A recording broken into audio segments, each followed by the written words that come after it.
Assalamualaikum warahmatullahi wabarakatuh. Shalom, Om Swastiastu, Namo Buddhaya, dan salam kebajikan. Sebelumnya terima kasih kepada Bu Wirid Birastri selaku dosen pengampu mata kuliah analisis data cuaca dan iklim.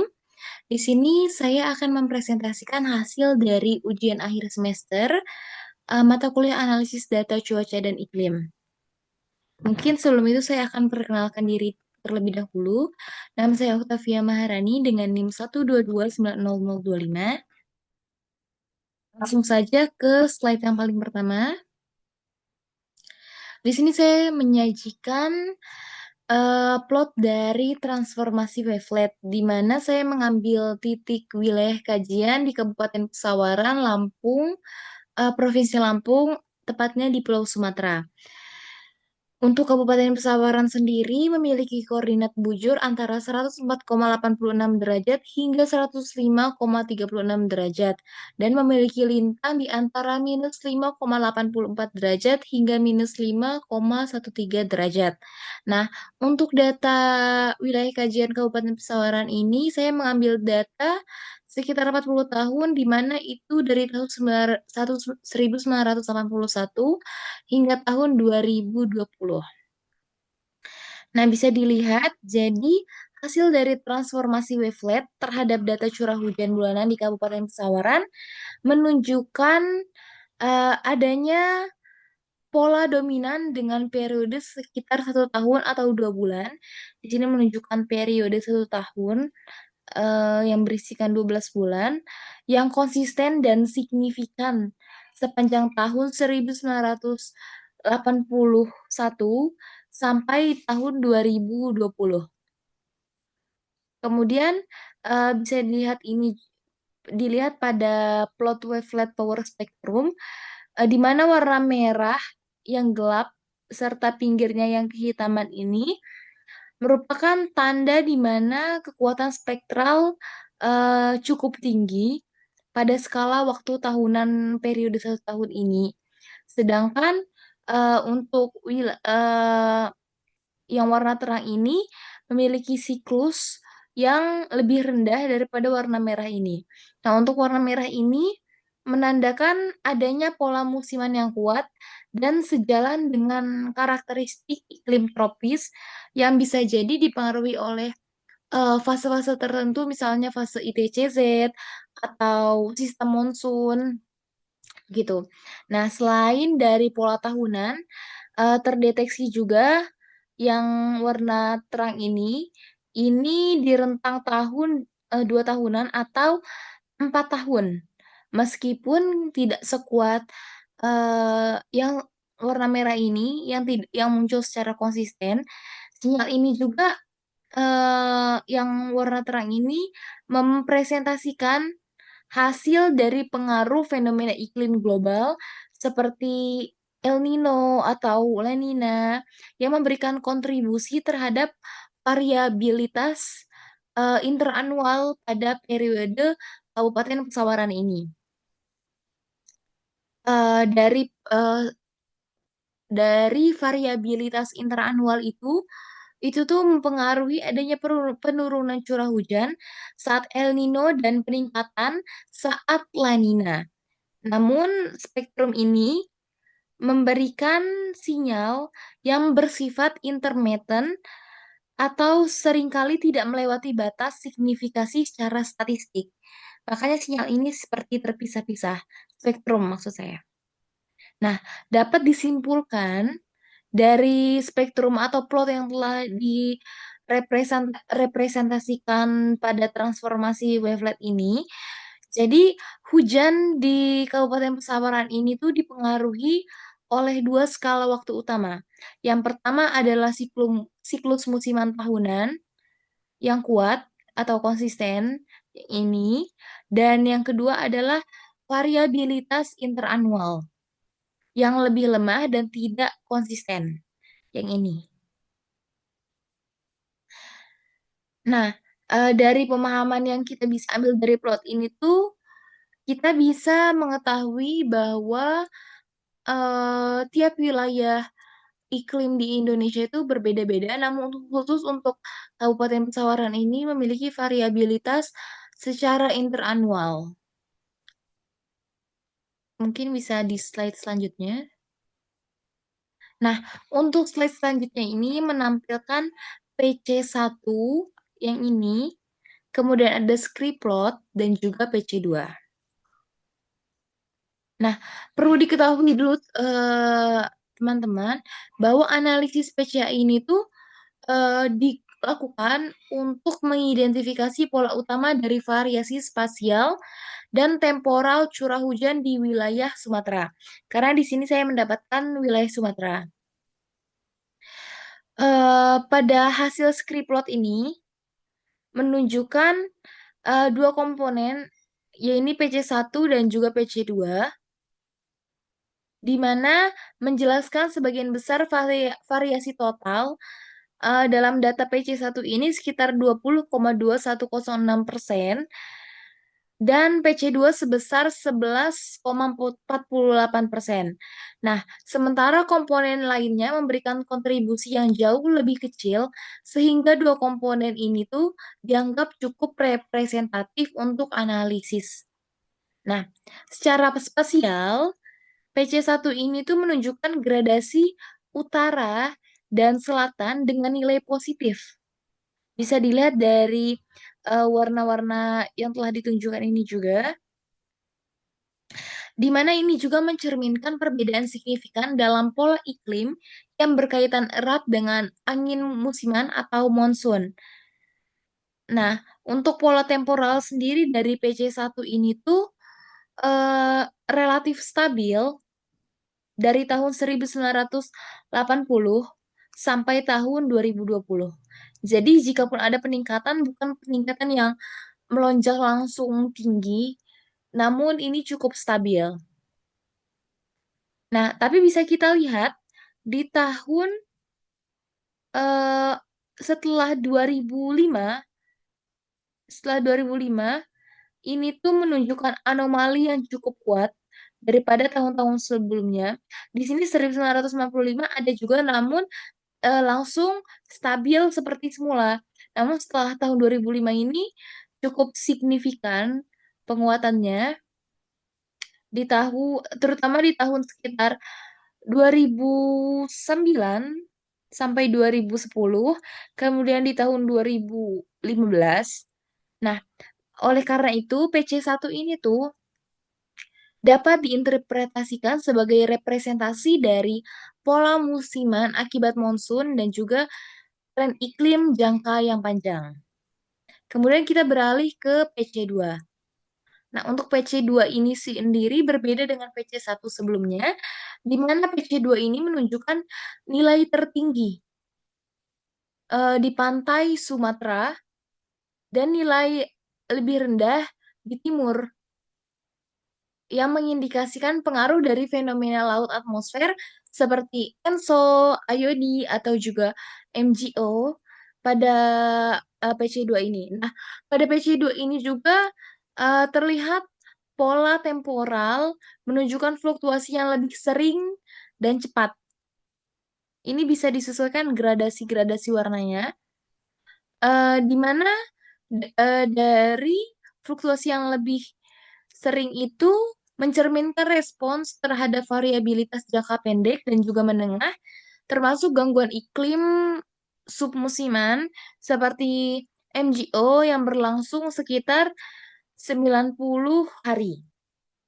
Nah, bisa disimpulkan jika kita melihat dari PC1 hingga PC2 ini, eh, PC1 dan PC2 ini menangkap pola musiman yang dominan dan tren iklim dengan waktu yang dalam jangka panjang. Sedangkan PC2 ini mencerminkan pengaruh fenomena iklim global dan regional yang lebih fluktuatif. Dengan kombinasi keduanya ini antara PC1 dan PC2 merupakan kombinasi yang penting untuk memahami dinamika curah hujan di wilayah Sumatera secara menyeluruh dari atas hingga bawah. Kemudian mungkin kita bisa beralih ke slide selanjutnya. Maaf. Nah, hubungan PC1 yang tadi dengan indeks ENSO. Di sini saya sudah menampilkan scatter plot dan juga time series PC1 versus ENSO, di mana analisis scatter plot antara PC1 dan ENSO ini tuh menunjukkan adanya korelasi negatif lemah sebesar minus 0,243. Yang berarti bahwa saat nilai indeks ENSO ini meningkat, yang mengindikasikan fase El Nino di nilai PC1 sebelumnya, cenderung menurun. Nah, pola ini saling berkaitan dengan scatter plot yang sudah saya tampilkan. Eh, Mengindikasikan penurunan curah hujan di wilayah-wilayah yang memiliki kontribusi besar terhadap pola utama di PC1 tersebut, terutama bagian barat dan tengah Sumatera. Ini ini sebenarnya adalah persebaran dari Pulau Sumatera itu sendiri, namun dalam bentuk scatter plot. Mungkin bisa ke slide selanjutnya. Nah, sekarang kita menampilkan hubungan antara PC1 dan juga indeks ONI. Nah, korelasi ini juga menggunakan indeks ONI atau Oceanic Nino Index dengan nilai korelasi sebesar minus 0,259. Nah, meskipun korelasi ini tetap lemah, namun hubungannya lebih kuat dibandingkan korelasi dengan indeks ENSO sebelumnya, di mana pola negatif ini menguatkan temuan bahwa fase-fase El Nino yang berasosiasi dengan penurunan curah hujan eh, secara sistematis pada komponen utama yang ditangkap oleh PC1 ini. Karena kita fokusnya ke PC1. Nah, untuk implikasinya sendiri, fase El Nino berdampak signifikan terhadap berkurangnya curah hujan di wilayah-wilayah positif tinggi pada PC1. Hal ini konsisten dengan mekanisme klimatologis di mana El Nino menyebabkan pelemahan sirkulasi Walker dan juga konveksi di wilayah Indonesia. Sehingga banyak wilayah termasuk Sumatera mengalami kondisi yang lebih kering daripada kondisi pada umumnya. Nah, penurunan dari PC1 ini tuh saat El Nino terjadi menjadi indikator penting bahwa pola utama distribusi curah hujan memang sangat dipengaruhi oleh dinamika iklim global. Mungkin bisa ke slide selanjutnya. Nah, untuk slide selanjutnya di sini saya menampilkan komposit komposit curah hujan bulanan berdasarkan fase ENSO. Nah, karena saya mengambil wilayah Pulau Sumatera, jadi ini menunjukkan komposit curah hujan El Nino dan ini komposit curah hujan La Nina. Nah, pada peta komposit curah hujan El Nino dan La Nina, ini menunjukkan perbedaan yang cukup mencolok antara fase keduanya di Pulau Sumatera ini. Yang bisa dilihat pada fase El Nino ini sendiri, curah hujan itu mengalami penurunan drastis. Bisa disesuaikan dengan grid warna yang ada di sampingnya. Terlihat di mana dominasi warna biru yang ada pada selatan dan tengah Sumatera itu mengindikasikan pola curah hujan yang cukup tinggi dan juga eh, bagi Sumatera bagian selatan Jambi juga Bengkulu. Nah, bisa dilihat kalau disesuaikan dengan grade pada warna di samping, ini menunjukkan nilai curah hujan bulanan turun hingga mendekati 100 mm di beberapa lokasi. Kondisi ini tuh disebabkan oleh melemahnya konveksi awan dan penurunan suhu muka laut. Serta di wilayah barat Indonesia itu juga menjadi faktor melemahnya konveksi awan dan penurunan suhu muka laut tadi, sehingga pembentukan awan hujan berkurang dan musim kemarau menjadi lebih kering, menjadi lebih kering dan juga dalam jangka waktu yang panjang. Sebaliknya bisa kita lihat di peta komposit hujan La Nina. Di sini curah hujannya itu di sini curah hujan pada peta komposit La Nina meningkat secara signifikan dengan peta didominasi dengan warna kuning hingga jingga kemerahan. Di sini bisa dilihat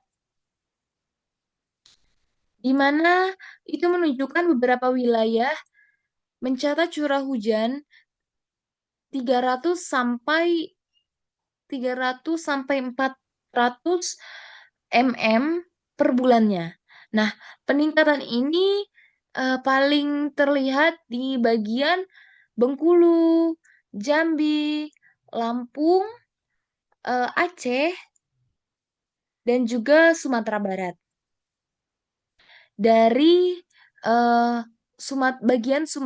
bagian Samudra Hindia. Nah, La Nina ini juga memperkuat aktivitas hujan yang dapat meningkatkan resiko banjir dan juga longsor, terutama di wilayah pegunungan di bagian sini seperti wilayah Bukit Barisan. Namun, eh, curah hujan tinggi saat La Nina juga bisa berdampak positif, seperti menambah cadangan air tanah atau juga bisa meningkatkan produktivitas pertanian bagi pertanian di Indonesia di wilayah yang sebelumnya terdampak kering saat El Nino terjadi. Mungkin bisa slide selanjutnya. Nah, di sini saya menambahkan peta komposit dari fase netral. Jika tadi sebelumnya adalah fase El Nino dan La Nina, di sini bisa dilihat ada peta komposit curah hujan netral, di mana menunjukkan pola campuran dengan distribusi curah hujan sedang yang ditunjukkan dengan warna biru hingga kuning muda. Nah, pada fase netral ini juga tidak terjadi curah hujan yang ekstrim, baik peningkatan maupun penurunan yang signifikan dibandingkan dua peta komposit tadi, yaitu peta komposit El Nino dan juga peta komposit La Nina. Mungkin sekian yang bisa saya sampaikan, kurang lebihnya mohon maaf apabila ada kekurangan, serta eh, ucapan-ucapan yang salah ketika saya mempresentasikan hasil dari analisis saya. Sebelumnya saya berterima kasih lagi kepada Bu Wiris selaku dosen pengampu mata kuliah analisis data cuaca. Mungkin sekian yang bisa saya sampaikan. Kurang lebihnya mohon maaf. Wassalamualaikum warahmatullahi wabarakatuh.